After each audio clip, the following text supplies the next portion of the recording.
Uh, can you hear me, guys?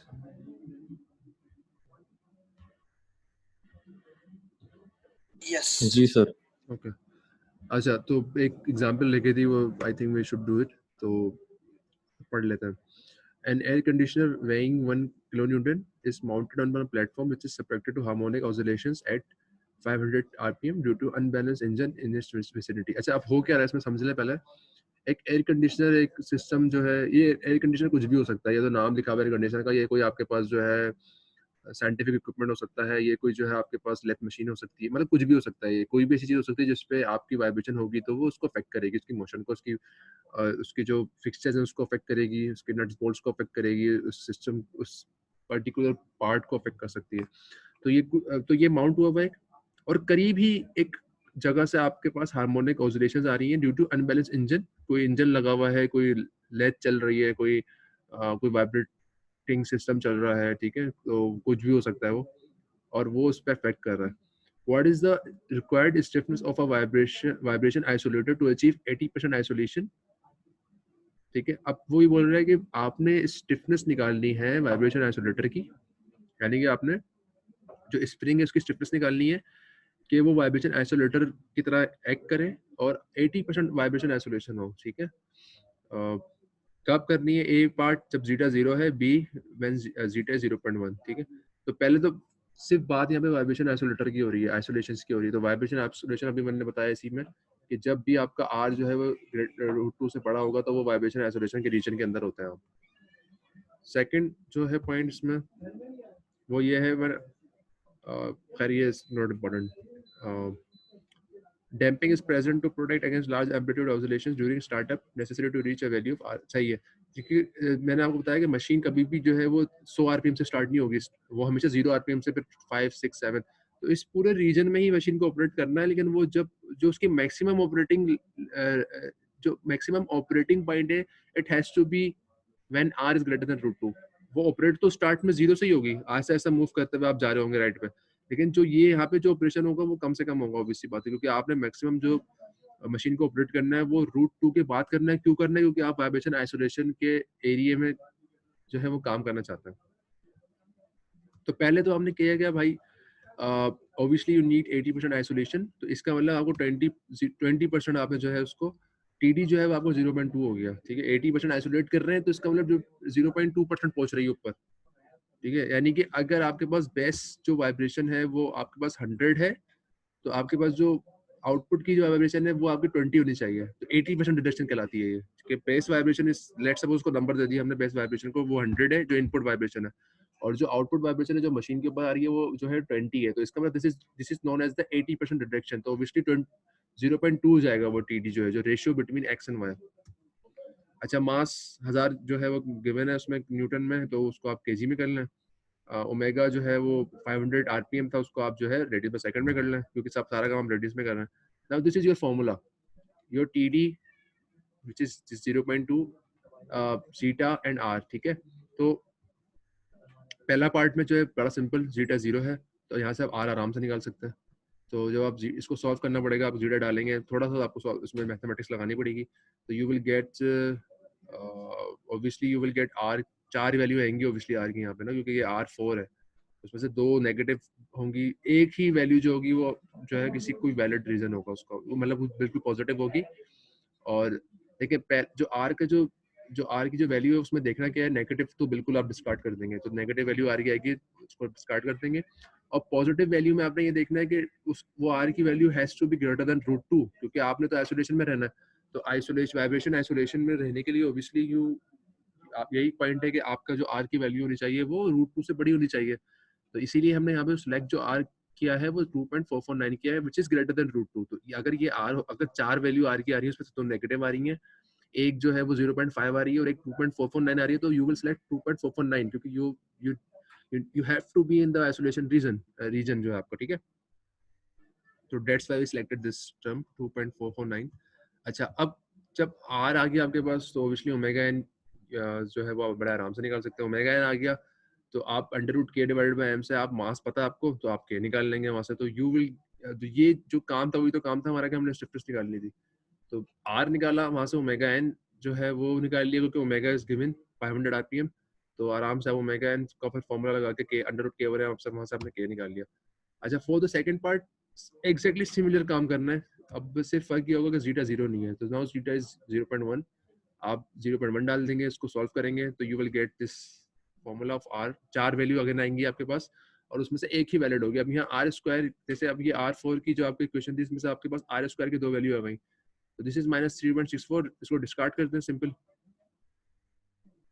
जब इसको आप अंडर रूट करेंगे टू फाइंड आर, तो आपके पास ऑब्वियसली एक नेगेटिव आपके पास रिजल्ट आएगा, एक पॉजिटिव आएगा। अगेन नेगेटिव आप डिस्कार्ड कर देंगे तो आपके पास एक ही रिजल्ट आएगा पॉजिटिव, विच इज 2.56।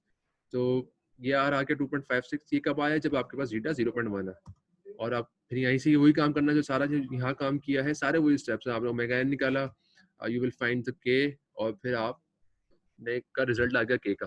अच्छा अब आपके पास जीटा जब जीरो था उसके में जो के आया वो 46.596, यानी कि इतनी स्प्रिंग इतनी स्टिफनेस की स्प्रिंग आप इस्तेमाल करेंगे तो आप वाइब्रेशन आइसोलेशन में रहेंगे। For zeta is equal to 0.1, you need to, आपको जो स्प्रिंग की स्टिफनेस इस्तेमाल करनी है it has to be 42.64 kilo newton per metre.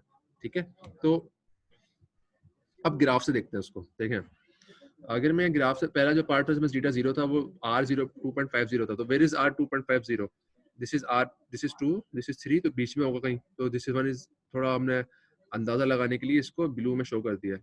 और जो रेड वन है उसमें 2.56 है, के जो 42.64 है, तो वो रेड थोड़ा सा राइट हैंड साइड पे होगा।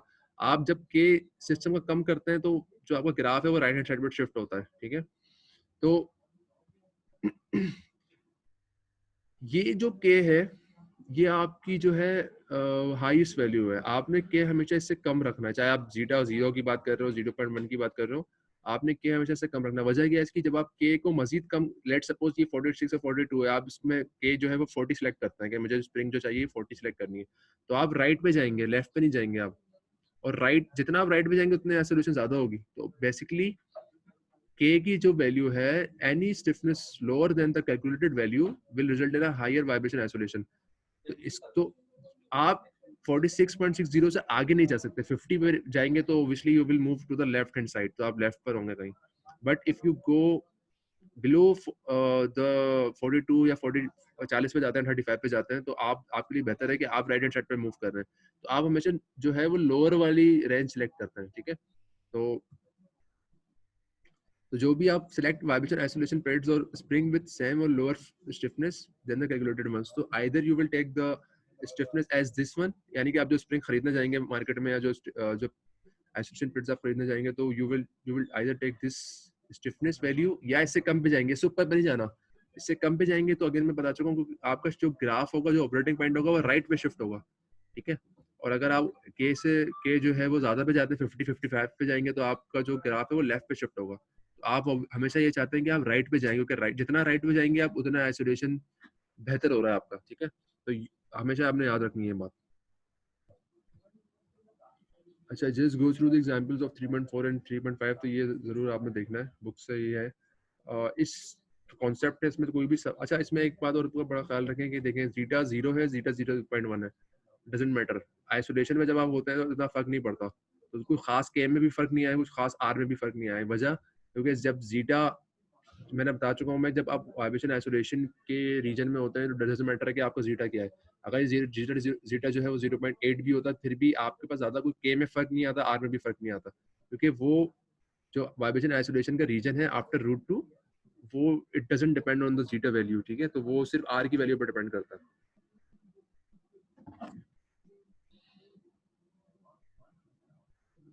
इसमें कोई कॉन्सेप्ट से सवाल है तो काइंडली मुझसे पूछ लें, क्योंकि ये समझना जरूरी है कि क्या हो रहा है इसमें, क्या हुआ exactly, and you must go through it once after the class.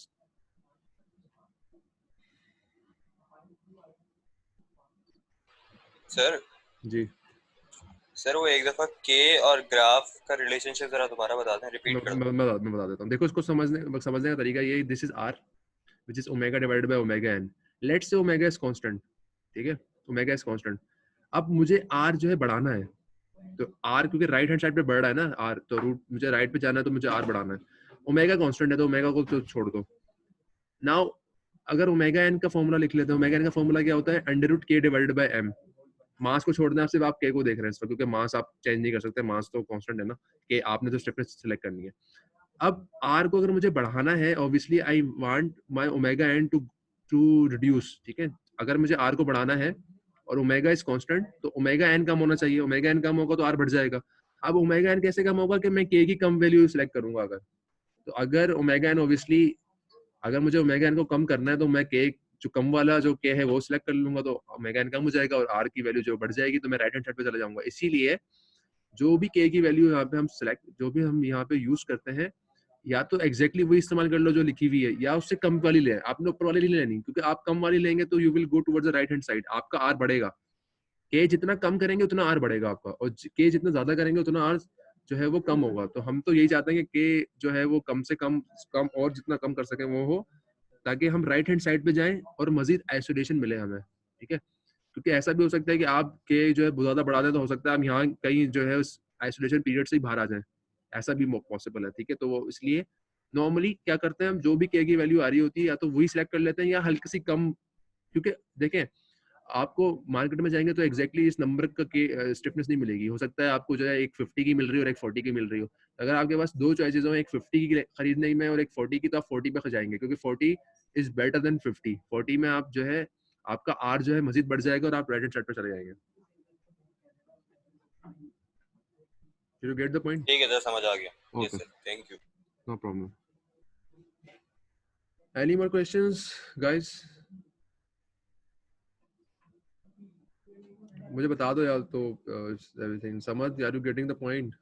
Hamza, Ashir, I don't know Ashir क्या आपका स्टेटस क्या है? सर मैं अवेलेबल हूँ इधर ही। हाँ अवेलेबल तो हो, लेकिन मैं बोल रहा हूँ स्टेटस पता नहीं, तुम्हें समझ आ रहा नहीं आ रहा, आई डोंट नो। दो बार पढ़ सर चुके आ हो, रहा कितनी बार पढ़ा है? जी सर, कितनी बार पढ़ी है वाइब्रेशन, एक बार? पहले सर एक दफा पढ़ी। चलो ओके। समझ, हमजा? जी सर, इसको जी रिव्यू सर, वापस एक बार करूंगा तो दोबारा इसको मैं गो थ्रू कर लूंगा। चलो मेरा कोई मसला तो मुझसे कल, अगर आज कर लोगे तो इट विल बी गुड, क्योंकि टाइम हमारे पास है नहीं इतना ना। एंड चलो ठीक। Must go with the exam पे जरूर चेक करें जाके, 3.4 3.5 बुक की ही है, बुक मैंने अपलोड की हुई है, तो ये चीजें देख लें। दो तीन टॉपिक्स, तीन टॉपिक्स हमारे रह गए बेसिकली आई थिंक, तो वो इस अगली कल और फिर अगली वीक में हमें वो कंप्लीट करना है। सर और फाइनल से पहले कुछ प्रैक्टिस क्वेश्चंस भी दे देना, ताकि थोड़ा फेमिलियर हो जाए फाइनल एग्जाम से, क्योंकि अब तो कैंपस में ट्राई करूंगा, बट देखो मसला पता है क्या है, जो ये एग्जाम्पल्स वगैरह ज्यादा है होती नहीं है, वाइब्रेशन उस तरह का कॉस्ट है नहीं ना असल में, तो वो जो है बस वही है आपके पास, ज्यादा कुछ है नहीं, और वो इस्तेमाल भी वैसी ही होनी है, मतलब यही कॉन्सेप्ट है, वो ज्यादा कुछ चेंज नहीं हो सकता कि डायनामिक्स में या स्टैटिक्स में आप पता नहीं कुछ और आ जाएगा, नया आ जाएगा चीज, वो नहीं होती। तो अगर इसीलिए मैं कह रहा हूँ कि कॉन्सेप्ट बना लोगे ना तो कभी भी मसला नहीं रहेगा। तो थोड़ा सा मैं कोशिश करूंगा, जो शुरू का है वो तो मैं दे दूंगा, उसमें मेरे पास कुछ न्यूमेरिकल्स हैं, मतलब जो आपके पास इक्वेशन ऑफ मोशन निकालने के, लेकिन ये जो इस तरह के न्यूमेरिकल्स है ना, इसमें आप इट्स वेरी डिफिकल्ट कि आप कुछ नई चीज निकाल सको। बस यही होगा कि आप फ्रीक्वेंसी चेंज हो जाएगी, वेलोसिटी चेंज कर सकते हो आप खुद सर, ही। तो फाइनल भी इसी तरह का होगा ना, वो थोड़े बहुत ही ऑब्वियसली बात चेंजेस है, होंगे, ऑब्वियसली कॉन्सेप्ट बात है, सेम होगा। सही। कॉन्सेप्ट चेंज नहीं होंगे, सवाल आगे पीछे थोड़ा बहुत चेंज हो सकता है। ये हो सकता है ठीक है। कुछ और ये हो सकता है कि अगर आपसे ए बी सी तीन चीजें हैं, सी मांगा हुआ है, ए बी गिवन है, हो सकता है कि आपसे ए मांग लिया जाए, बी सी गिवन हो, ठीक है ना, या कोई आपको ठीक है उसमें सर। कोई परसेंटेज में लिख दिया जाएगा भाई ये परसेंटेज है, तो उसमें से निकालने आप कुछ थोड़ा बहुत कॉन्सेप्चुअल हो सकता है, दैट्स इट। ठीक है। चलें, I think I will see you guys tomorrow, so Allah okay हाफिज़। सर। ओके सर, अल्लाह हाफिज।